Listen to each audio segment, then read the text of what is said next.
Assalamualaikum warahmatullahi wabarakatuh. Bersyukur kehadirat Allah Subhanahu wa taala. Salawat serta salam kepada junjungan kita Nabi besar Muhammad sallallahu alaihi wasallam. Baiklah, langsung saja. Nama saya Desi Rahmawati, mahasiswa Fakultas Syariah, jurusan Hukum Tata Negara, YIN Sultan Amai Gorontalo. Nah, dalam video kali ini saya akan menjelaskan tentang kasus government dan juga sudut pandangnya mengenai sudut pandangnya berdasarkan hukum administrasi negara itu sendiri. Nah, kali ini saya mengangkat tema tentang wakaf tanah. Nah, langsung saja. Ada suatu kasus wakaf yang dikeluarkan oleh BPN setelah ada pengajuan mendaftarkan tanah wakaf dari nazir atau nama pemilik tanah tersebut. Lalu akibat hukum dari pendaftaran tanah adalah diberikan surat tanda bukti hak atas tanah yang lazim disebut dengan sertifikat itu sendiri. Kemudian sertifikat sebagaimana dijelaskan dalam pasal 1 nomor 20 Peraturan Pemerintah nomor 24 tahun 1997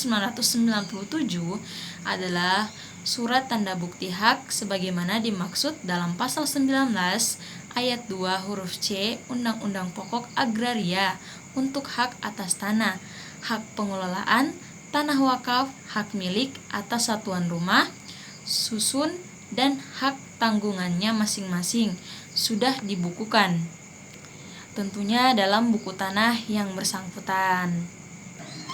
Nah, selanjutnya kebijakan pemerintah mengenai pembebasan biaya sertifikasi tanah wakaf tersebut. Jadi, kebijakan pemerintah mengenai pembebasan biaya sertifikasi tanah wakaf tentunya didasarkan pada beberapa pertimbangan. Salah satunya adalah untuk memudahkan kepastian hukum pada harta wakaf, sehingga harta wakaf bisa diamankan dan bisa diantisipasi adanya sengketa wakaf jika terjadi di hari kemudian. Lalu kita berbicara tentang bagaimana pandangannya menurut hukum administrasi negara itu sendiri.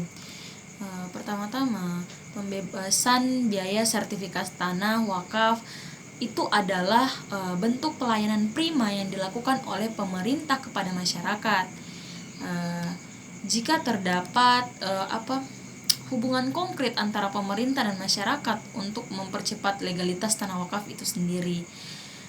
Walaupun misalnya terdapat berbagai kendala dalam proses sertifikasi tanah wakaf, misalnya adanya surat-surat atau syarat-syarat yang ketat pada pendaftaran tanah, sikap nazir yang tidak sungguh-sungguh dalam upaya melegalkan benda wakaf tersebut, pemerintah tetap melayaninya dengan baik supaya tujuan untuk keinginan pemerintah tercapai dan terwujud masyarakat adil dan makmur. Nah, kemudian inilah peran hukum administrasi negara. Satu sisi dapat berperan melakukan pengaturan, kemudian di sisi lain ada pelayanan dan perlindungan hukum bagi masyarakat. Kemudian juga di sisi lain hukum administrasi negara ini dapat menjalankan fungsinya tentunya dalam pengaturan hukum administrasi negara supaya masyarakat tidak melakukan perbuatan yang salah menurut hukum itu sendiri.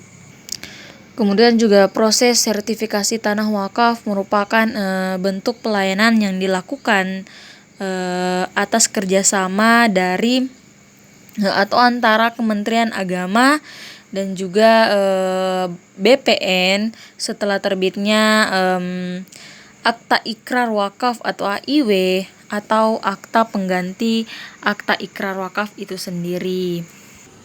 Jadi inti dari pokok permasalahan yang tadi adalah penelitian menganalisis tentang wakaf tanah tadi menurut hukum administrasi negara itu tertuang dalam pasal 22 Peraturan Pemerintah nomor 13 tahun 2010 tentang kebijakan pemerintah tentang adanya pembebasan biaya sertifikasi tanah wakaf menurut hukum administrasi negara itu sendiri. Kemudian alasan pemerintah mengeluarkan kebijakan demikian dalam perspektif HAN atau hukum administrasi negara,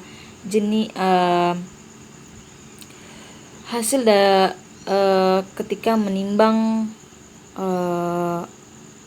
hal tersebut, kemudian pemerintah mengeluarkan kebijakan untuk membebaskan biaya sertifikasi tanah wakaf bertujuan tidak lain adalah untuk memberdayakan tanah wakaf supaya peruntukannya dapat dirasakan masyarakat.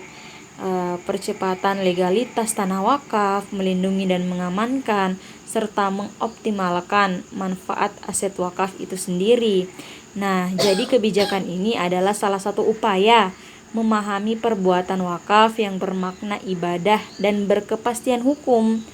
Jadi, kebijakan pemerintah merupakan implementasi hukum administrasi negara adalah menciptakan pemerintah yang bersih dan sesuai dengan asas pemerintahan umum yang baik, yakni adalah tertuang seperti kita tahu ada asas legalitas, kesamaan, keadilan, perlindungan hukum, kebijaksanaan, penyelenggaraan kepentingan umum serta bertindak cermat.